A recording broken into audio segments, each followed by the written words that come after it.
നമസ്കാരം, ഫോർട്ടിക് ന്യൂസിലേക്ക് സ്വാഗതം. വടകരയിലെ ഷാഫി പറമ്പിലിന്റെ മിന്നും വിജയം പല വിഷയങ്ങളിലും തട്ടി ക്ഷീണിച്ചിരുന്ന കോൺഗ്രസിന് നൽകിയ ഉണർവ് ചെറുതൊന്നുമായിരുന്നില്ല.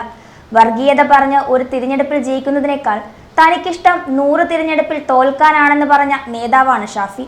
തന്റെ വാക്കുകളിലെ മൂർച്ചയിലൂടെയും ഭാഷയിലെ കനലും കൊണ്ട് എതിരാളികൾക്ക് ചുട്ട മറുപടി നൽകുന്നതിനും ഷാഫി ഒട്ടും പിറകിലല്ല.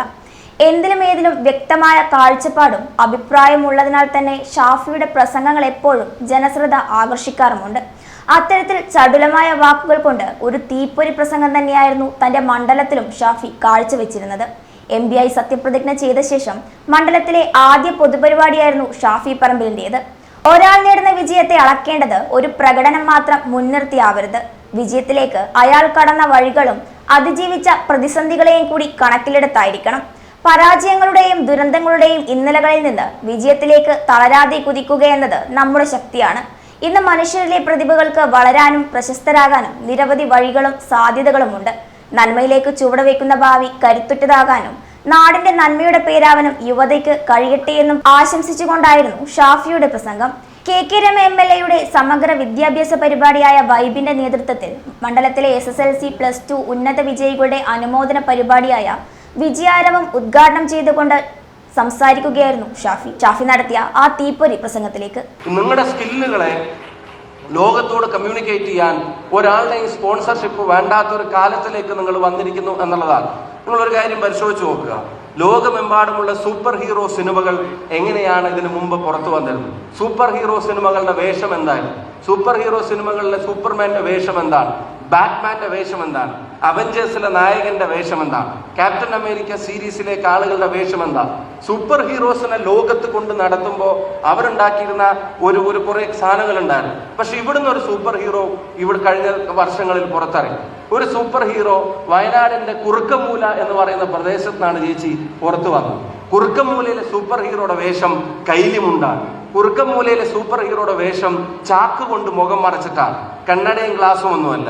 മിന്നൽ മുരളി എന്ന് പറയുന്ന ബേസിൽ ജോസഫിന്റെ ടൊവിനോ തോമസിന്റെ സൂപ്പർ ഹീറോ കുറുക്കമൂലയിലെ ചാക്ക് കൊണ്ട് മുഖം മറച്ച കൈലി ഉടുത്ത സൂപ്പർ ഹീറോ നെറ്റ്ഫ്ലിക്സിന്റെ ടോപ്പ് ചാർട്ടിൽ ലോകത്ത് ആദ്യ 4 സ്ഥാനങ്ങളിൽ വന്നു എന്ന് പറയുമ്പോൾ നിങ്ങൾ അറിയാൻ no longer an idea a product or your skill is geographically confined.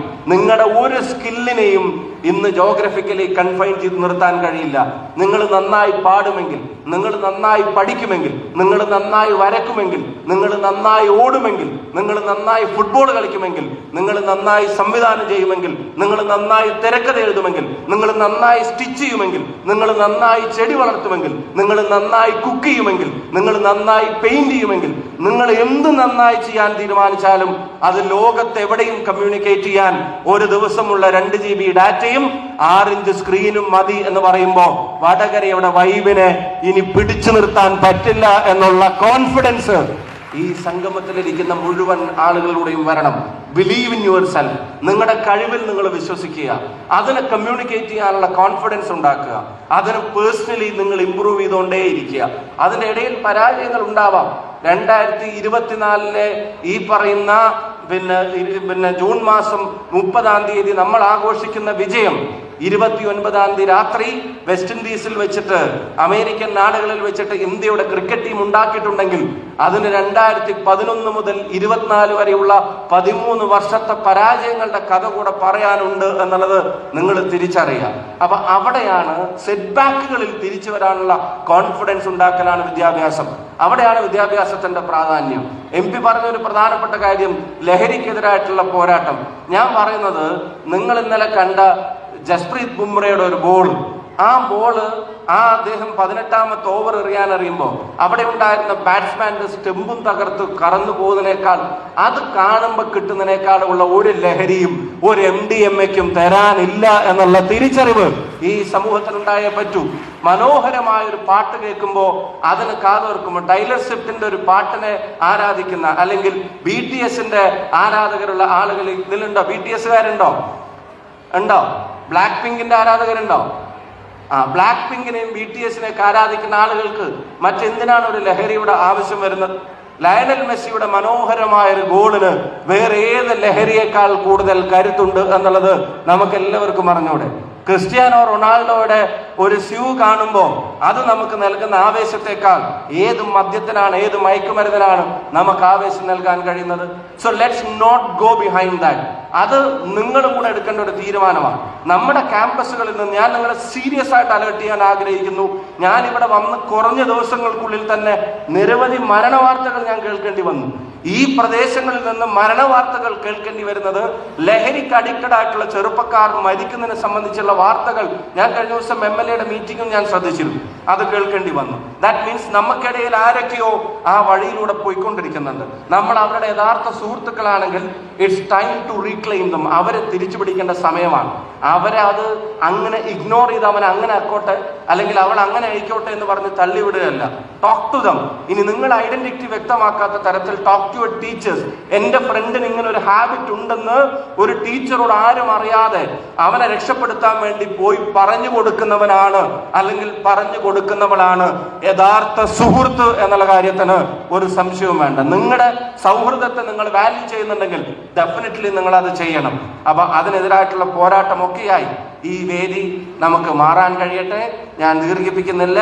നിങ്ങളുടെ കഴിവിൽ നിങ്ങൾ വിശ്വസിക്കുക, ആ കഴിവുമായിട്ട് മുന്നോട്ട് പോവുക. പ്രോത്സാഹിപ്പിക്കാൻ ഇതുപോലുള്ള വേദികൾ ഉണ്ടാകുമ്പോൾ give your best, expect the best. ചിലപ്പോൾ തിരിച്ചടികൾ ഉണ്ടാവും, അതിനെ അതിജീവിച്ച് മുന്നോട്ട് വരാനും കഴിയട്ടെ. നമ്മുടെ നാടിന്റെ വൈവിധ്യങ്ങളെ കാക്കുക എന്നുള്ളതും കൂടെ നിങ്ങളുടെ റെസ്പോൺസിബിലിറ്റിയാണ്. നിങ്ങൾക്ക് രാഷ്ട്രീയത്തിൽ താല്പര്യം ഉണ്ടായിക്കൊള്ളണമെന്നില്ല, പക്ഷെ ഞാൻ ഉൾപ്പെടെയുള്ള രാഷ്ട്രീയക്കാരെ വെറുതെ വിടരുത് എന്നുകൂടെ ഞാൻ അഭ്യർത്ഥിക്കുക. അത് വേറൊന്നും ഉണ്ടായിട്ടല്ല. If you people have got a say, നിങ്ങൾക്കൊരു അഭിപ്രായം ഉണ്ടാവണം. നിങ്ങൾ നാളെ കൊടി പിടിച്ച് തെരുവിലിറങ്ങണമെന്നില്ല, നിങ്ങൾ നാളെ തെരഞ്ഞെടുപ്പിൽ മത്സരിക്കണമെന്നില്ല. പക്ഷെ മത്സരിക്കുകയും ജയിക്കുകയും തോക്കുകയൊക്കെ ചെയ്യുന്ന എന്നെപ്പോലുള്ള ആളുകൾ എന്ത് ചെയ്യുന്നു എന്ന് ക്ലോസ് ആയിട്ട് വാച്ച് ചെയ്യാനുള്ള റെസ്പോൺസിബിലിറ്റി നിങ്ങളിലുണ്ട്.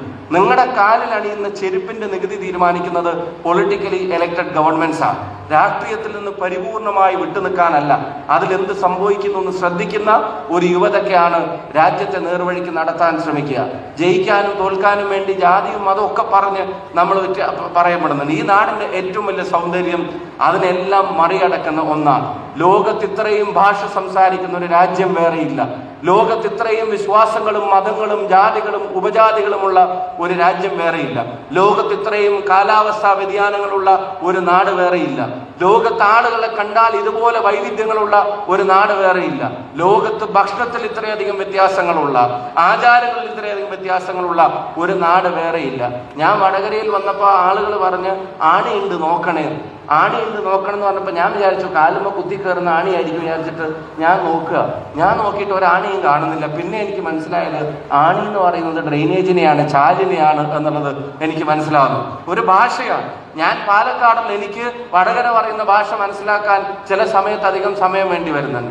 അതുപോലെ എൻ്റെ ഇടവലംകാരനാണെന്ന് പറയുമ്പോൾ അതെന്ത് കാരനാണെന്നത് മനസ്സിലാവാതെ ഞാൻ ആദ്യം വന്ന ആൾക്കാരോട് ചോദിച്ചു. പിന്നെ മെല്ലെ ചോദിച്ച് മനസ്സിലാക്കിയപ്പോഴാണ് ഇത് തൊട്ടപ്പുറത്തുള്ള അല്ലെങ്കിൽ അടുത്ത് താമസിക്കുന്ന അല്ലെങ്കിൽ തൊട്ടപ്പുറത്തുള്ള ആളാണെന്നൊക്കെ പറയുന്നു.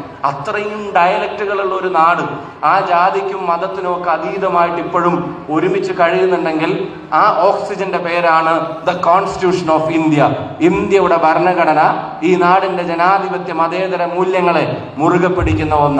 ഇപ്പൊ ജാതിയും മതവും വിശ്വാസവും ഒക്കെ അവരവർക്ക് അവരുടേതുമായി മുന്നോട്ട് പോകാം. അത് മറ്റൊരാളുടെ ജീവിക്കാനുള്ള സ്വാതന്ത്ര്യത്തെ തടസ്സപ്പെടാത്ത രീതിയിൽ തന്നെ മുന്നോട്ട് കൊണ്ടുപോകണം. അത് നമ്മളെ വേർതിരിക്കുന്ന ഒരു കാലം ഈ നാട്ടിൽ ഉണ്ടാവരുത്. ഞാൻ നിങ്ങൾക്ക് എല്ലാവർക്കും ഹൃദയം നിറഞ്ഞ അഭിനന്ദനങ്ങളും അഭിവാദ്യങ്ങളും നേരുന്നു. ഈ വൈബ് നിലനിൽക്കട്ടെ.